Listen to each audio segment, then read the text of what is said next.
네, 오늘은 다니엘서 3장 1절에서 12절 말씀을 근거로 하여 두려움을 이기는 방법이란 말씀으로 제목으로 은혜를 나누도록 하겠습니다. 오늘 보니까 이 느부갓네살 왕이 2장에서 보니까 그 꿈을 꾸고 그 꿈의 해석을 통해서 하나님에 대한 두려움을 알게 되고 하나님은 살아있음을 알게 됩니다. 하나님은 정말 참 신이고 하나님은 신들의 신이라는 것을 그가 고백을 합니다. 2장 47절에 보니까 이르되 너희 하나님은 참으로 모든 신들의 신이요 모든 왕의 주제시로다. 느부갓네살 왕은 하나님이요 정말 살아있다는 것을 알게 됩니다. 느부갓네살은 하나님이 왕 중에 왕이라는 것을 알게 됩니다. 하지만 그가 3장에 보니까 그 꿈에서 보았던 그 크기, 그 모양 그대로 정말 그것을 두라 평지라 보니까 지평선까지 끝까지 보이는 모든 곳에 동서남북 어디서나 볼 수 있는 곳에 규빗의 크기를 얼추 계산해 보니까 27m 규모의 엄청난 큰 동상을 세우게 됩니다. 그곳을 세워놓고 그곳에 나팔 소리가 들 때 모든 사람이 절을 하라고 말을 합니다. 생각해 보니까 지평선까지 넓은 평야에 그 한가운데다가 27m나 되는 어마어마한 동상을 세워놓고 나팔 소리가 울려 퍼질 때 크게 울려 퍼질 때 모두가 절을 하라고 말을 하는데 보니까 사람들이 다 서 있다가 이렇게 절을 할 때 절을 하지 않은 사람은 이렇게 꿋꿋이 서 있어요. 그러면은 동상 앞에서 봤을 때 그 사람이 그대로 서 있는 거예요. 그러니까 자신의 신앙을 숨길 수가 없는 거예요. 오늘 보니까 사드락 메삭 아벳느고는 모두가 절을 할 때 그곳에서 서 있었습니다. 그들에게 얼마나 두려웠을까요?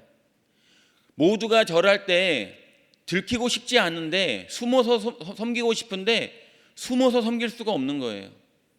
자신의 신앙을 숨기고 내 목숨도 지키고 싶은데 그 뜨거운 풀무불에 나도 들어가고 싶지 않은데 두렵지만 숨길 수 없는 거예요.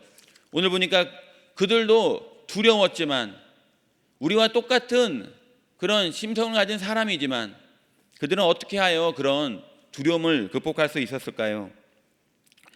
근데 먼저 이 느부갓네살 왕이 하나님은 정말 살아계신 분이고 하나님은 정말 왕 중에 왕이라는 고백을 해놓고도 신상을 세울 수밖에 없었던 이유는 무엇이었을까요? 이 첫 번째로 이 두려움의 대상에게 우리가 붙잡히기 때문입니다. 느부갓네살 왕은 이 다니엘의 예언을 들었습니다. 하나님께서 다니엘에게 이 나라는 망할 것이고 또 다른 나라가 세워질 것이라는 것을 그 머리와 가슴과 또 몸통과 발가락과 그 만들어진 재질을 통해서 설명을 해 주십니다. 느부갓네살 왕은 가장 왕성할 때, 가장 나라가 강할 때 그 예언의 소리를 들었을 때 그의 마음에도 두려움이 왔습니다. 내가 세운 이 나라가 망할 것이라고? 그는 그 두려움에 갇혔기 때문에 그 두려움에 사로잡혔기 때문에 그것을 벗어나기 위해서 그 두려움을 이겨내기 위해서 그런 일을 저지르게 됩니다. 사람은요 두려움의 대상을 우상으로 섬길 수밖에 없습니다. 사람은 보니까 왜 큰 나무와 큰 바위를 섬기게 됩니까? 신학교 때 경상도 쪽으로 전도 여행을 가게 되었습니다. 그 마을에 허름한 교회가 하나가 있는데 6.25 참전 용사였던 그 나이가 많으신 그 목사님이 6.25가 끝나고 그곳에 고향도 아닌 그곳에 하나님의 음성을 듣고 정착해서 아무도 도와주지 않는 그곳에 벽돌을 한 장 한 장 혼자 손수 날라서 교회를 세우게 됩니다. 근데 교회 앞에 사람들이 섬기는 큰 나무가 있어요. 수백 년 된 나무가 있고 그 나무 맞은편에는 큰 돌멩이가 있습니다. 근데 그 돌멩이가 내려갔는데 등이 까맣게 이렇게 그슬린 거예요. 우리는 뭐 그게 거북인지도 몰랐고 모양인지도 몰랐는데 이제 저희가 이렇게 목사님하고 같이 얘기를 나눌 때 마을 사람들이 교회를 싫어하고 모두가 다 그 교회 앞에 길로 다니지 않는 이유가 그 거북이 등껍질한 그 모양의 그 돌멩이 때문에 두려워서 다니지 않는다는 거예요. 이유가 있은즉 보니까 그 큰 나무가 수백 년 된 나무가 사람들이 제사를 지낼 때 그곳에 술을 붓고 절을 하고 그 나중에 또 그 거북이 모양의 등껍질에다가 그 술을 붓고 복을 기원했던 그런 우상을 섬기는 곳이었습니다. 그 앞에 교회를 세우는 것도 못마땅한데 어느 날 그들이 그렇게 두려워하던 그 나무와 돌멩이가 비가 많이 오는 날 벼락이 쳐가지고 그 나무가 둘로 쪼개진 거예요. 쪼개졌는데 벼락에 맞아서 이 나무가 쪼개져서 불로 타게 됩니다. 근데 그것을 그 길을 막아놨어요.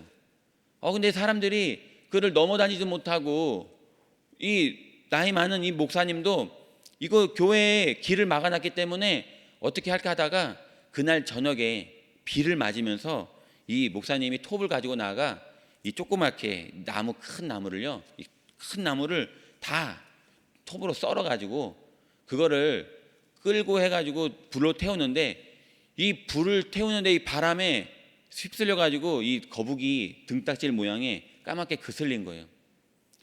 사람들이 두려워 가지고 벼락 맞은 그 나무를 손도 못 대는 것을 가지고 있는데 다 나와 가지고 어떻게 우리가 섬기는 이 거북이 모양의 이 돌멩이 바위에 불을 지펴 가지고 등껍질을 까맣게 그슬릴 수가 있냐고. 그래 가지고 노발대발해 가지고 이 교회를 핍박하고 목사님을 핍박하는 것을 보았습니다. 사람은요 두려워하는 것에 붙잡히게 됩니다.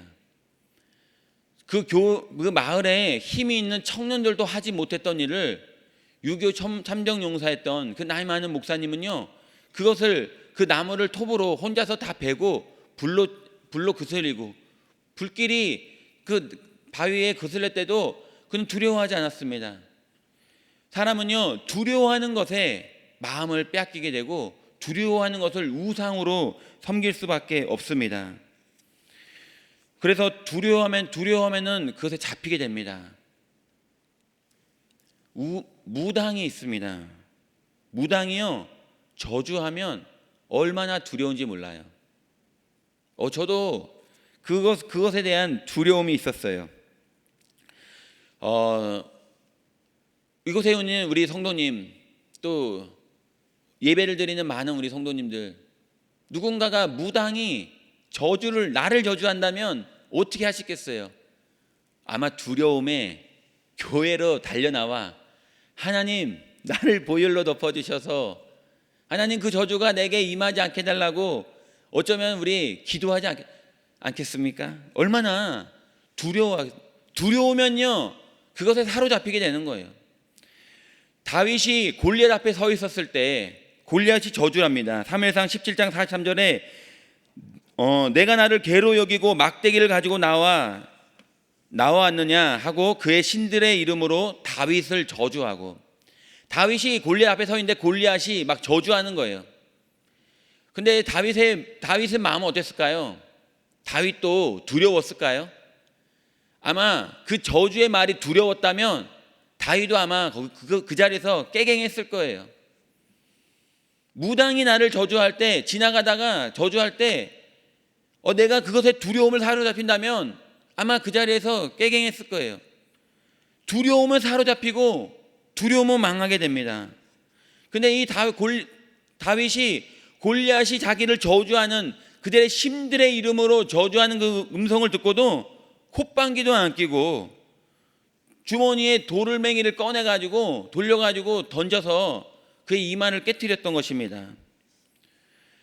하나님은 우리에게 말씀해 주고 계십니다. 하나님의 손에 붙들린 우리를 저주하는 자를 내가 저주하고 너희를 축복하는 자를 내가 너희를 축복하겠다고 말씀하고 계십니다. 우리는요 누가 어떠한 상황에서 저주할지라도 저주가 우리에게 임하지 않습니다. 그 하나님은요, 우리를 보호하시고 또 축복해 주십니다. 그 어떠한 것에도 우리는 사로잡히지 않아도 됩니다. 저도 어렸을 때 두려움 가운데 있었어요. 근데 그런 틱이 생기더라고요. 이걸 안 하면은 뭔가가 안 될 것 같아요. 일이 안 풀릴 것 같아요. 그래가지고 시험 볼 때도 얼마나 두려울 때마다 시험을 잘 보고 싶을 때는 동그라미를 치면요, 한 번 안 쳐요. 두 번 치고 세 번 치고 시험지를 넘겼다고 다시 넘겨서 또 치고 또 치고 두려우니까 틱이 생기고 두려움 가운데 있는 거예요.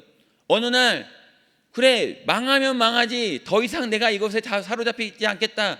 그냥 두려워도 그냥 망할지라도 그냥 넘겼더니 그 다음 틱이 사라진 거예요. 두려우면은요 사로잡히게 됩니다. 오늘 무엇에 두려워하고 있습니까? 그 두려워하는 곳에 예수님의 보혈로 덮어주시기 바랍니다.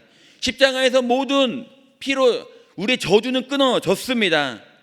내가 가지고 있는 질병을 두려워하지 마시기 바랍니다. 그 질병을 보혈로 덮어주시기 바랍니다. 문제를 두려워하지 마시기 바랍니다. 예수님의 보혈로 덮어버리면 됩니다. 자녀의 앞길을 두려워하지 마십시오. 그 보혈로 덮어주시기 바랍니다. 하나님이 축복하시고 하나님께서 약속하신 대로 1000대까지 복을 내려주실 줄 믿습니다. 경기가 어렵다고 내가 운영하는 사업장에 내가 다닌 직장을 두려워하지 마십시오. 하나님이 나를 통하여 내가 가는 곳마다 보혈이 덮어져서 저주가 끊어지고 하늘의 문이 열리게 될 줄 믿습니다. 두려움에는 형벌이 있겠다고 하나님은 말씀하고 계십니다.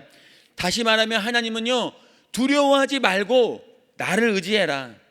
그것을 두려워하지 말고 오히려 나를 두려워 떨며 나를 섬기라고 오늘 하나님은 말씀해 주고 계십니다. 두려워하지 마십시오. 하나님이요 반드시 잘 되고 더 잘 되고 끝까지 잘 되게 해주실 것입니다. 하나님은 축복의 하나님이시고 만복의 근원이 되시고 오늘도 우리를 축복하고 계십니다. 사람을 처음 만들어 놓고 가장 먼저 했던 얘기가 무엇입니까? 생육하고 번성하여 땅에 충만하라. 제일 먼저 우리를 축복하셨습니다. 귀엽다고 하지 않으셨어요. 너는 내 것이라고 하지 않으셨어요. 축복해 주셨습니다. 하나님은요 오늘도 우리를 축복해 주기를 원하고 계십니다. 두 번째로 두려움은요 사람을 통해서도 옵니다. 사람을 통한 두려움을 극복해야만 합니다. 사람의 마음을 강팍하게도 하시고 사람의 마음을 부드럽게도 하시고 긍휼을 주시기도 합니다. 오늘 보니까 세상은요 하나님 나라에 대해서 늘 강팍하기만 합니다. 왜 우리 교회를 괴롭히냐고 차별하냐고 하지만 영적으로 통해서 보면은 그것은 하나님의 능력을 나타내는 일이기 때문입니다. 바로의 마음을 강팍하게 했더니 그가 끝까지 하나님을 부인하게 했더니 10가지 재앙이 그곳에 내리게 되었고 사람들은 하나님이 살아있구나, 하나님이 이 신들보다 강하다는 것을 눈으로 보고 알게 되었습니다. 바로는 이 10가지 재앙을 통해서 정말 내가 섬기는 신보다 하나님이 더 강하구나 그거를 알게 되고 항복하게 되고 그래서 비로소 이스라엘을 출애굽할 수 있도록 인정해 준 것입니다. 세상은 강팍하지만 왜 이렇게 세상은 강팍합니까? 하나님 왜 이렇게 내 주변에 강팍한 사람이 많아 나를 이렇게 두렵게 하고 나를 괴롭힙니까? 라고 말할 수 있지만 그 강팍함이 그 두려움이요 오히려 나를 통해서 하나님의 능력을 나타내는 축복의 도구가 될 수 있습니다. 피하지 말고 맞서십시오. 바로 앞에 모세가 앞선 것처럼 두려워하지 말고 서십시오. 그 환경의 두려움, 사람의 두려움을 통해서 그 나를 통해서 하나님은요 그 하나님의 능력을 나타낼 수 있습니다.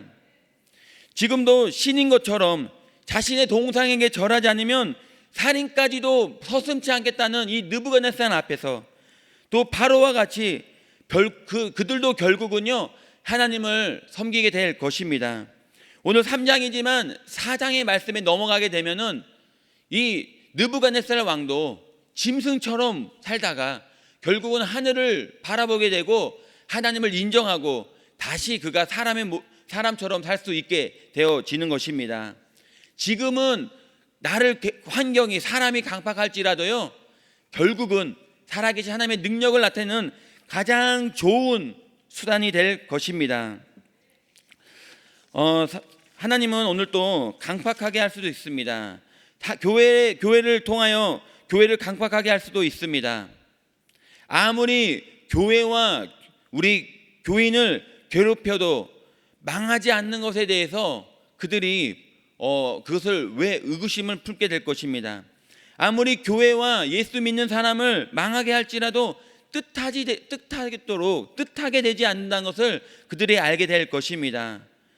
이 사람들이 아무리 약하고 약해서 누르면 눌릴 것 같은데 다시 일어나는 것들을 보면서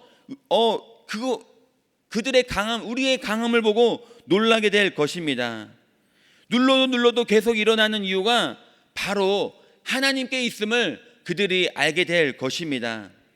하나님은요, 오늘 또 이 환경의 두려움, 사람의 두려움을 통해서도 그것에 사로잡히지 않기를 원하고 계십니다. 오늘 또 어떠한 두려움을 가지고 왔습니까?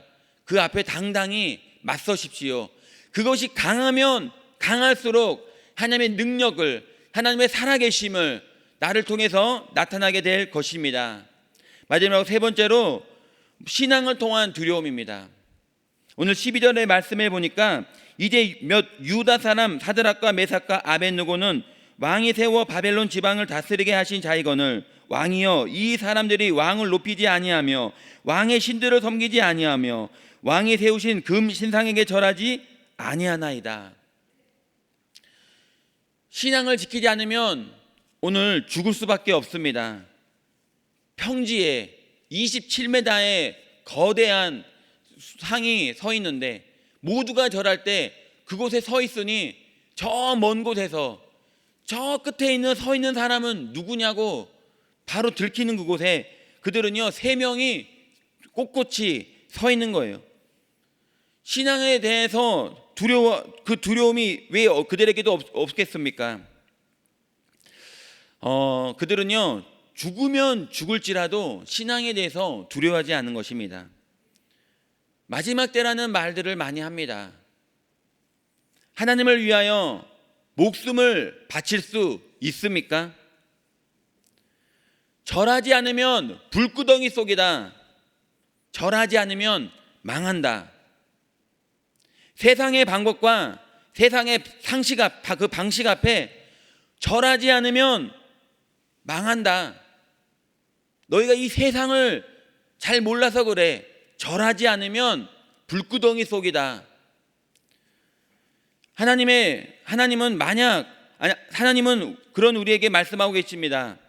세상의 방식과 세상의 방법이 아닌 나는 불구덩이 속에 있겠다.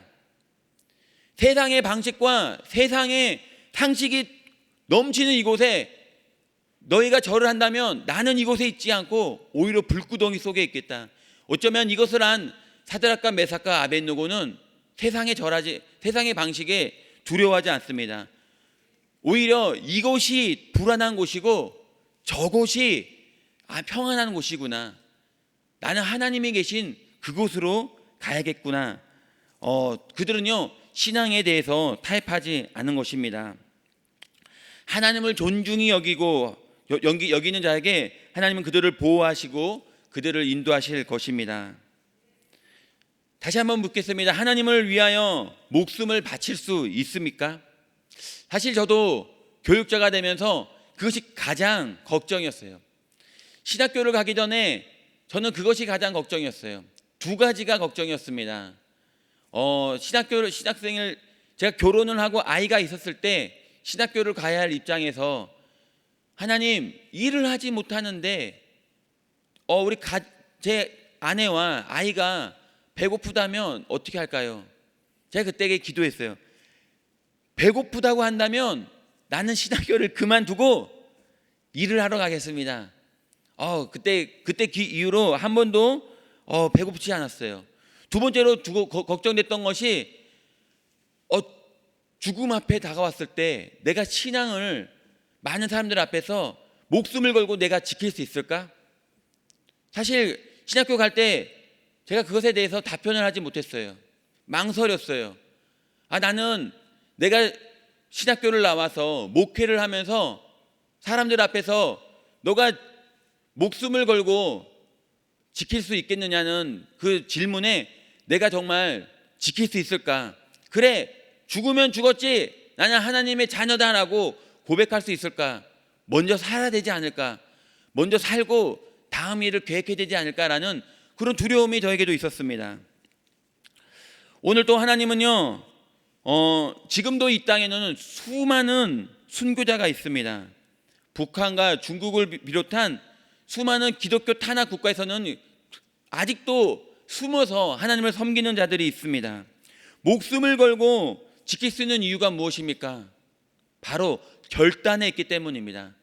그래, 나는 죽어도 하나님을 믿고 의지하겠다는 그 결단이요, 그 환경에서 그 상황에서 이길 수 있는 힘을 우리에게 하나님은 주십니다. 오늘도 우리는요, 예배를 드리고 문 밖에 나갈 때 오늘도 나는 하나님, 세상의 방식과 세상의 방법이 아닌 하나님의 방법과 하나님의 상식으로 난 이 세상을 살겠다라고 결단하고 나아갈 때 오늘도 하나님은요, 손해볼지라도 이 세상에서 하나님의 방식으로 하나님의 방법으로 살아갈 수 있는 힘과 지혜를 우리에게 주시는 것입니다. 결론입니다. 무엇에 두려워하고 계십니까? 두려워하면 그것에 사로잡히게 됩니다. 내 안에 있는 질병을 두려워하면 나를 괴롭히는 사람을 나를 괴롭히는 영적인 어떠한 존재를 두려워하면요, 나는 그곳에 사로잡히게 됩니다. 오늘 하나님은요, 이곳이 불구덩이가 아니고 내가 있는 곳이, 이곳이 한 세상의 방법이라면 나는 오히려 불구덩이 속으로 들어가겠다. 오늘도 하나님이 계신 곳이 오히려 평안한 곳이고 하나님이 계신 곳이 오히려 안전한 곳임을 믿고 세상의 방법이 아닌 하나님의 방법으로 오늘도 이기고 승리하는, 결단하고 나아가는 복된 하루가 되시기를 예수님 이름으로 축원드립니다. 기도하겠습니다. 좋으신 아버지 감사드립니다. 하나님은 살아계셔서 오늘도 우리와 함께 하시고, 하나님, 세상의 어떠한 두려움 가운데서도 하나님, 우리가 결단하고 이기고 승리할 수 있는 힘을 주심을 감사드립니다. 오늘도 연약한 육신을 가지고 나왔습니까? 그곳을 아픈 걸 손을 꼭 기도할 때 병이 치료되게 하여 주시옵소서. 하나님, 어떤 환경의 문제를 가지고 나왔습니까? 예수 그리스도 이름으로 선포할 때 하나님, 닫힌 문이 열려지게 하여 주시옵소서. 오늘도 우리 자녀의 문제를 가지고 나왔습니까? 하나님, 우리 자녀의 수능과 하나님 취업의 문제를 가지고 나왔습니까? 하나님, 우리 귀한 자녀를 예수 그리스도 이름으로 축복하며 기도할 때 하늘의 문이 열려지게 하여 주시옵고, 우리 귀한 자녀들의 앞길에 대학의 문이 열려지게 하여 주시옵소서. 하나님, 오늘 또 결단하며 나아가오니 기적을 경험하게 하여 주시옵고, 하나님, 세상의 방법과 방식이 아닌 하나님의 방법과 하나님의 상식으로 살아가는, 결단하고 나아가는 우리 귀한 성도님들 머리 위에 하나님 축복하여 주시옵소서. 좋으신 아버지, 오늘도 빈손으로 나오지 않고 예물 드리며 나아가는 우리 귀한 성도님들 각종 예물에 하나님 축복하여 주사, 하나님 30배 60배 100배 열매가 맺어지게 하여 주시옵고, 오늘도 잘되고 더 잘되게 하여 주시옵소서. 오늘도 우리의 모든 삶을 축복하시고 복을 내려주심을 감사드리며 거룩하신 예수님의 이름으로 기도합니다. 아멘. 하늘에 계신 우리 아버지여, 이름이 거룩히 여김을 받으시오며 나라가 임하시오며 뜻이 하늘에서 이루어진 것 같이 땅에서도 이루어지리라. 오늘 우리에게 일용할 양식을 주시옵고, 우리가 우리에게 죄 지은 자를 사하여 준 것 같이 우리의 죄를 사하여 주시옵고, 우리를 시험에 들게 하지 마시옵고 다만 악에서 구하옵소서. 나라와 권세와 영광이 아버지께 영원히 있사옵나이다. 아멘. 이 시간 우리 말씀을 생각하면서 우리 주여 삼창하고 간절한 마음으로 기도하겠습니다. 주여, 주여, 주여. 좋으신 아버지 감사드립니다.